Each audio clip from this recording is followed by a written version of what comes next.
What's up, guys? Thank you again for joining me, bobKOTOR. Not for gaming news today, though. I got the idea for this video from another YouTuber that I'm a big fan of, the Gamer2323. So shout outs to him for the idea. But more or less, I wanted to end this console generation as we are on the eve of the PlayStation 4. I wanted to end this console generation with a video reflecting on what I liked the most from last generation. So I'm doing a video very similar to the Gamer 2323's in a top 10 of this generation for me. So my opinion, not necessarily what everyone's going to agree with, but again, this is what I enjoyed the most. Starting off at number 10, we have none other than Red Dead Redemption. Now, if you've never played Red Dead Redemption, it's made by the same guys who do Grand Theft Auto. So it's more or less a Grand Theft Auto themed Western game. It's the sequel or spin-off to Red Dead Revolver back on PlayStation 2 and original Xbox.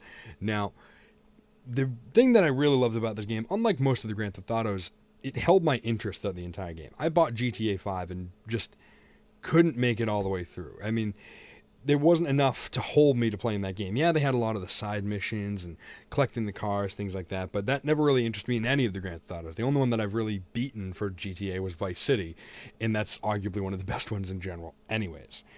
But because this is so different, it's a Western game. You don't see these at all. The only other Western game worth noting is Gun. And, I mean, that was good in its own right, but this blew it completely out of the water. In story, in gameplay, everything about it, phenomenal. Game of the Year awards in 2010, all over the place, and still regarded as one of the best games of this generation. Came out in 2010, so 3 or 4 years after it came out, still regarded as one of the best. So, and this is my number 10, so very much worth the playthrough. I think it's, again, like $20 now, so definitely worth the buy if you still have a PS3 or Xbox 360. Sadly, no PC, but now on to number 9. So for my number 9 of the best games of this generation, from my opinion, I have Dead Rising 1. I don't actually own Dead Rising 1 anymore, so I can't show off the case, but the reason why a game like Dead Rising is my number 9 is it was the first game I had that was considered next gen. It was the first game of my Xbox 360, and I played it for hours and hours and hours. Frank West in a mall filled with zombies and trying to survive the 3 days, and it was very cool because any other zombie game that you played up until that point was very much supposed to be a horror game, like a Resident Evil or Silent Hill or things like that. When Dead Rising was more of a kind of, it was supposed to be horror and action, but more like a slapstick comedy too, which I think is what really set it apart from a lot of other zombie-esque games, that it wanted to make you laugh. It wanted you to customize Frank West in women's clothing and things like that. I more or less kept him in the general outfit, but the different weapons that you could have, whether it be ranging from a normal baseball bat and machine gun, things like that, all the way down to a giant stuffed animal and just beating the crap out of zombies with it. Learning different moves like walking across the zombies' heads or karate chopping their heads off. Just the amount of content they have, not only for your character, but just in the game as well, trying to capture the survivors. And admittedly, the AI in that game was pretty bad when it came to NPCs and other characters that weren't you or zombies, but that to me added to the challenge. That made me want to figure out different ways and avenues to get the survivors back to the base, beat this boss who has really powerful mechanics or things like that. Just trying to work that all into not only just beating the level, but keeping it in that time frame to make sure you have enough time left in the day to do what other objectives still remain. So that is my reason for Dead Rising being number 9. Again, I think it's like, God, you can probably find it for a couple dollars used. So if you can find it in any sort of games retailer, pick it up, at least try it out. It's definitely worth the playthrough. They've already made Dead Rising 2, and Dead Rising 3 is going to be an Xbox One launch title. So you know the franchise is worth at least taking a look at. My number 8 for my top 10 games of this generation is Batman Arkham Asylum. Now, the reason why I picked Arkham Asylum in particular as opposed to Arkham City or Origins I haven't played yet, so I can't say anything about that one. Arkham City I liked a lot. I liked a hell of a lot, actually. But Arkham Asylum, it just felt so new at the time. Like, in comparison, when Arkham Asylum came out, it was really instantaneously the best superhero game of all time. And I mean, you can make an argument for a lot of the like X-Men games on Super Nintendo or the Spider-Man games on PlayStation 1 and 2.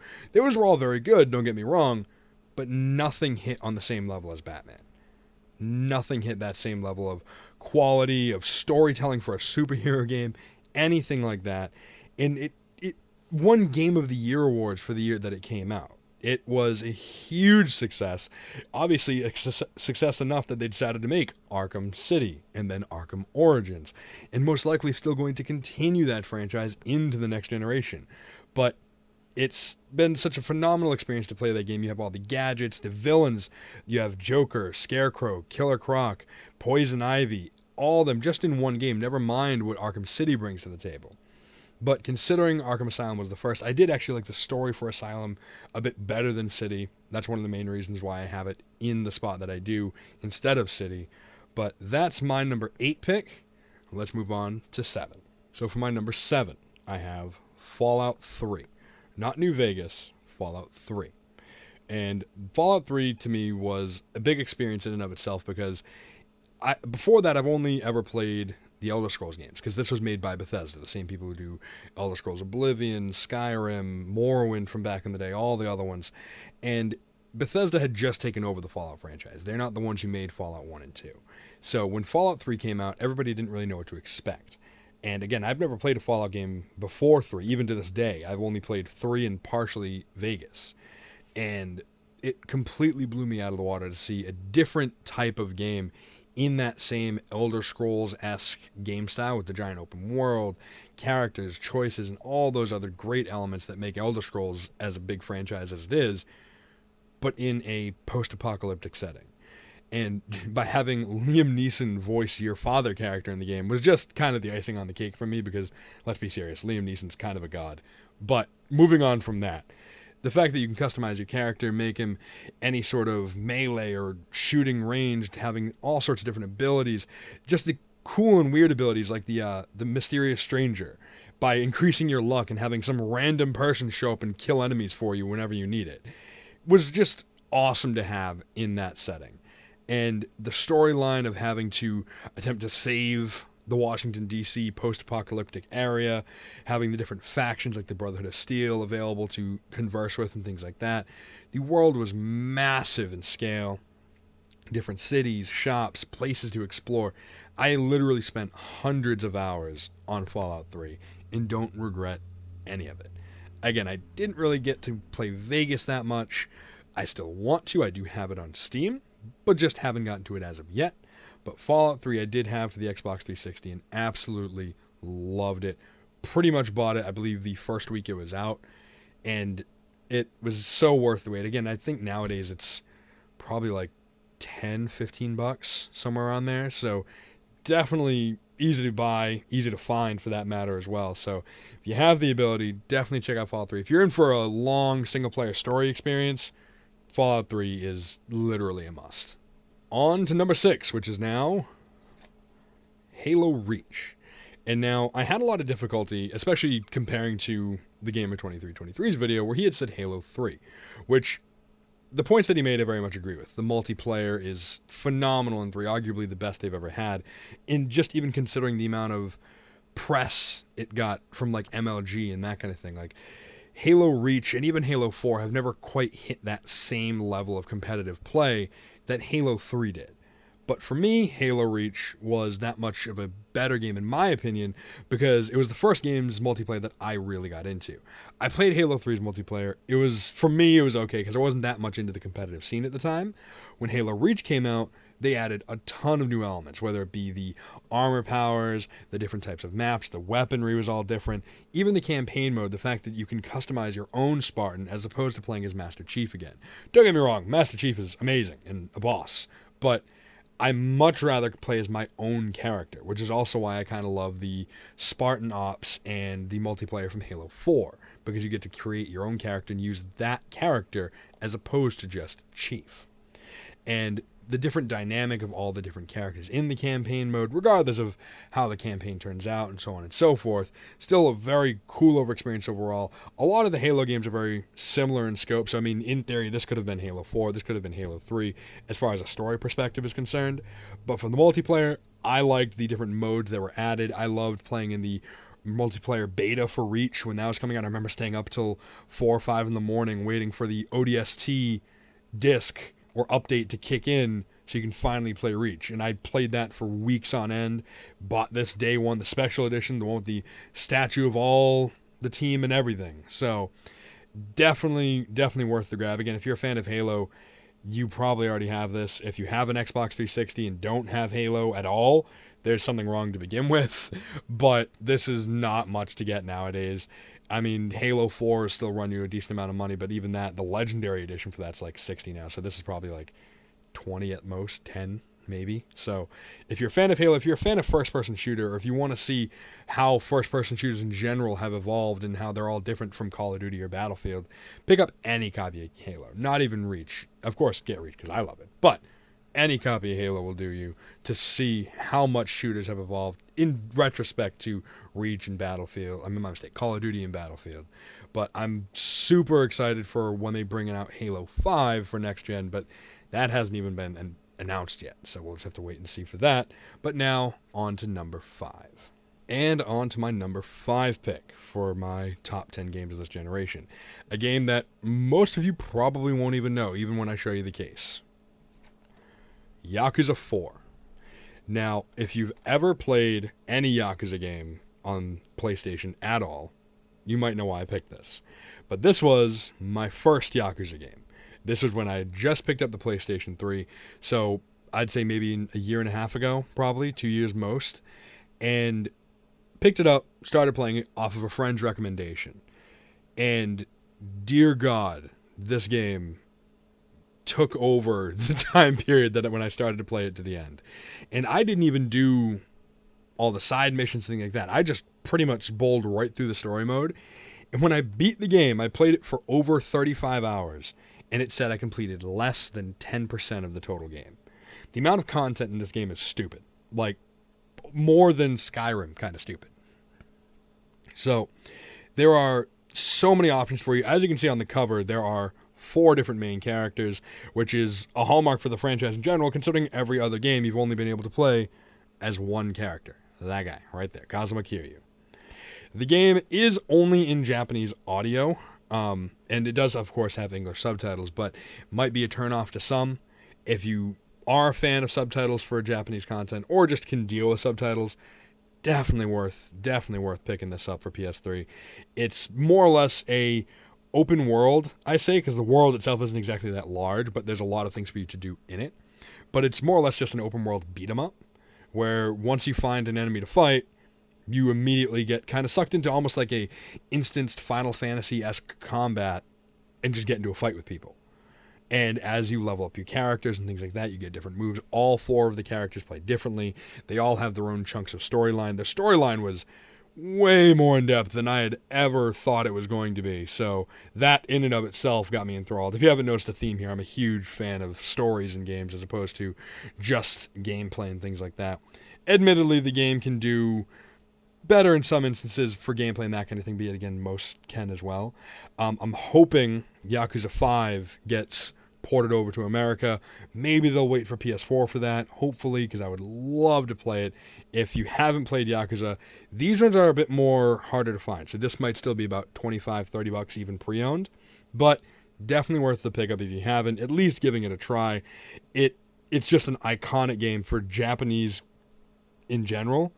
But again, super well brought over to North America. What I just said didn't even make sense. Super well, doesn't matter. Still great, try it out. So for my number 4 pick for the top 10 games of this generation by me, I have Uncharted 2, Among Thieves. Now, Uncharted has been a staple franchise of Sony since basically the PS3's release with Uncharted 1, Drake's Fortune. And now, working in games retail for about 4.5 years, I saw more or less when this game came out and how people more or less just kind of overlooked it. And it wasn't really until Among Thieves that people kind of realized, oh wait, Uncharted is not only a thing, but it's a great game. It is a phenomenal franchise. Even the first one was really good. The second one is absurdly good. The third one was also very good in its own right. I had to debate a little bit myself between the second and the third. Obviously ended up picking the second.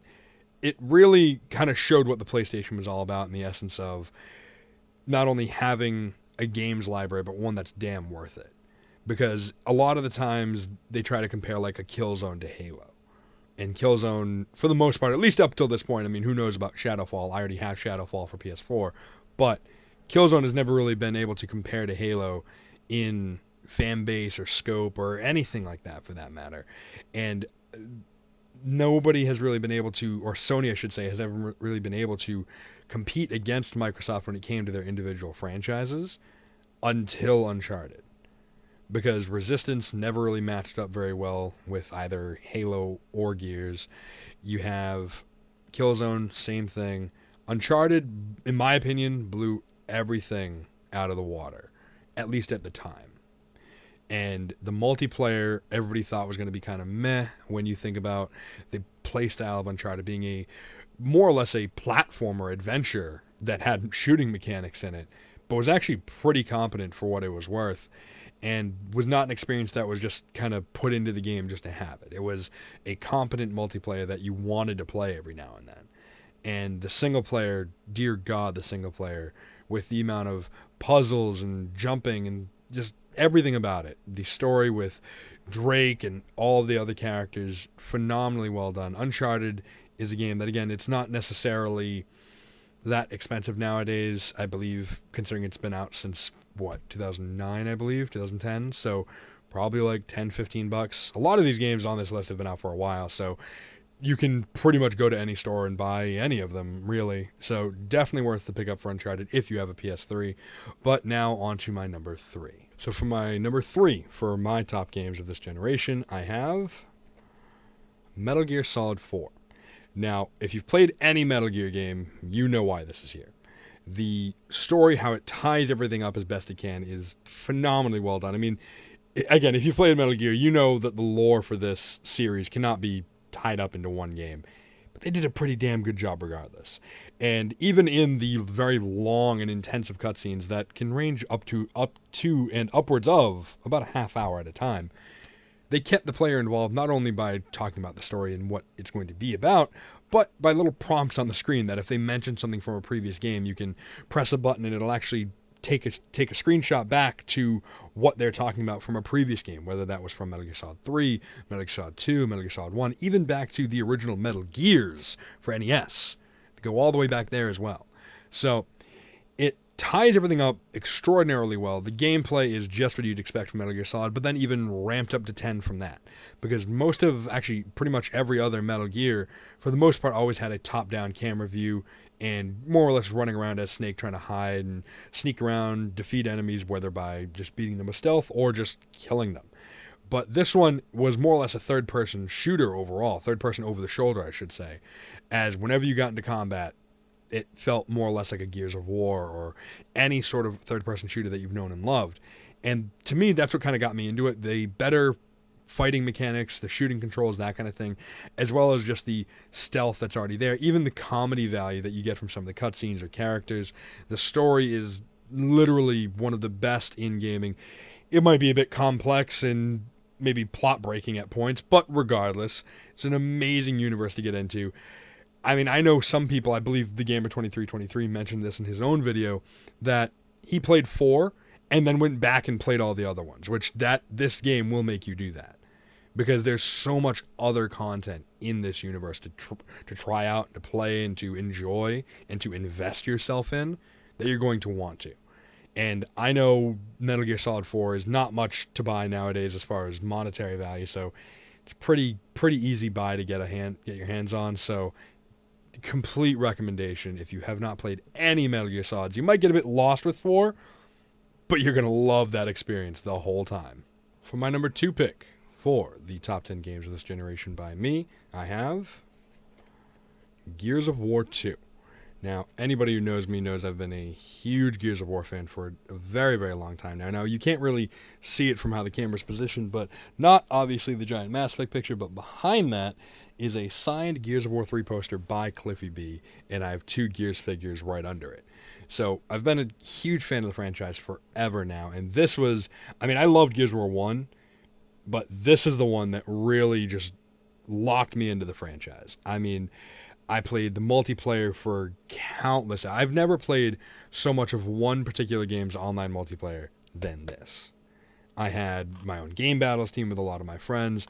We played it literally every night till about 4 in the morning, and I usually have to get up for work the next day, or it it took over a lot of my life, and I don't regret a thing of it. I mean, the story for Gears was okay. It was more or less general action story.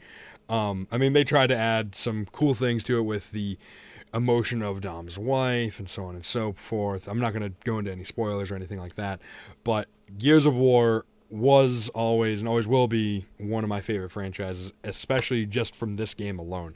I could have not even played 1 and 3, and I'd still love it. I don't really count Judgment because reasons, but Gears of War 2, phenomenal game. I don't even have words to describe the game that you see in front of you here. I mean, obviously this is the special edition.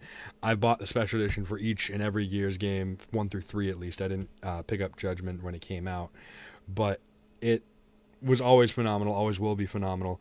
I wish I could go back to the days of playing this game's multiplayer with all my friends from that time period, but I digress. Let's move on to number 1. And for my top pick of the top 10 games of this generation, my number 1 probably doesn't come as much of a surprise for many of you considering what you see behind me, but Mass Effect 2.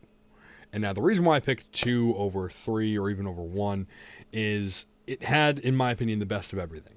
Obviously, everybody knows about the Mass Effect 3 ending debacle, which was more or less mostly fixed with the extended cuts and so on, but none of that sort of issue came up here. Pretty much every downloadable content for this game was very well done, very thought out. Every single piece of single-player content, the story for this game is literally, in my opinion, one of the best that can be told in a video game. From a sci-fi perspective or just a storytelling perspective in a game. And the main reason why I picked this over 3 is the advancement that it had over its predecessor. Mass Effect 1 has a very great story, but the gameplay on it was it wasn't that good. But the story is more or less what kept it together. But in this one, they obviously realized that, and they brought in entirely new shooting and fighting mechanics, the ability to use abilities and things like that in a lot more of a fluid fashion. The slew of new characters that were brought on board for this one, as opposed to the 6 party members that you had in the last one. You had about 12 total, I think more after DLC. Like, stupid amounts of characters, stupid amounts of content, easily can fit. I mean, if you know where to go for everything, maybe 60 hours, maybe less, maybe 40. But regardless, tons of playtime. I've beaten this game. I don't even want to know how many times I've beaten this game over and over and over again. And will still probably go back to it to this day. It always will be one of my favorite franchises. As you can tell, because I have Mass Effect littering my wall over here. And I can't wait for whatever they decide to do with the series next. I mean, I played 3 a bunch of times now. I've played 2 the most. I've beaten 1 a million times. The Mass Effect franchise is my favorite franchise of this generation. I mean, I love Gears of War. I love every other game I said here. But if I could only play one game, it would be Mass Effect, bar none. But that is my top 10 picks. I know some people are going to be mad at me about why I picked certain games or why they were placed how they were, so on and so forth. But again, that's me. If you have your own list, feel free to leave it down in the comments section below. I'm also going to link you to the Gamer2323's video because, again, he's the one who gave me the idea for this by watching his video, so I'll link his version in the description below. Feel free to like this video, subscribe to my channel if you haven't already. If you feel necessary, you can always share this video as well. But, again, you can leave your comments down below with your top 10, or if you have your own video, maybe link it to me in the comments section. Who knows? I'll definitely watch it. But that's all the time I have now. But I just wanted to thank you guys again for watching, and I'm going to be getting my PS4 hopefully tomorrow, but if not, sometime very soon.